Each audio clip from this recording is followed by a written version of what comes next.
The bottom of the lake we cannot see, because its surface is covered with ripples. It is only possible when the ripples have subsided, and the water is calm, for us to catch a glimpse of the bottom. If the water is muddy, the bottom will not be seen. If the water is agitated all the time, the bottom will not be seen. If the water is clear, and there are no waves, we shall see the bottom. That bottom of the lake is our own true self. The lake is the chitta, and the waves are the virtus. Again, this mind is in three states. One is darkness, which is called tamas. Just as in brutes and idiots, it only acts to injure others. No other idea comes into that state of mind. Then there is the active state of mind, rajas, whose chief motives are power and enjoyment. I will be powerful and rule others. Then, at last, when the waves cease, and the water of the lake becomes clear, there is the state called sattva, serenity, calmness. It is not inactive, but rather intensely active.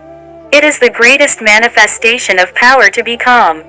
It is easy to be active. Let the reins go, and the horses will drag you down. Anyone can do that, but he who can stop the plunging horses is the strong man. Which requires the greater strength, letting go, or restraining. The calm man is not the man who is dull. You must not mistake sattva for dullness, or laziness.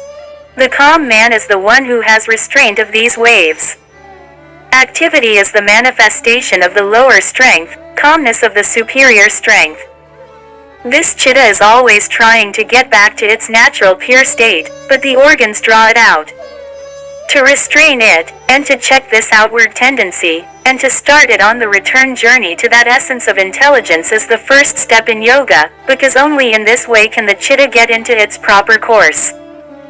Although this chitta is in every animal, from the lowest to the highest, it is only in the human form that we find intellect, and until the mint stuff can take the form of intellect it is not possible for it to return through all these steps, and liberate the soul. Immediate salvation is impossible for the cow and the dog, although they have mind, because their chitta cannot as yet take that form which we call intellect. Chitta manifests itself in all these different forms, scattering, darkening, weakening, and concentrating. These are the four states in which the mint stuff manifests itself.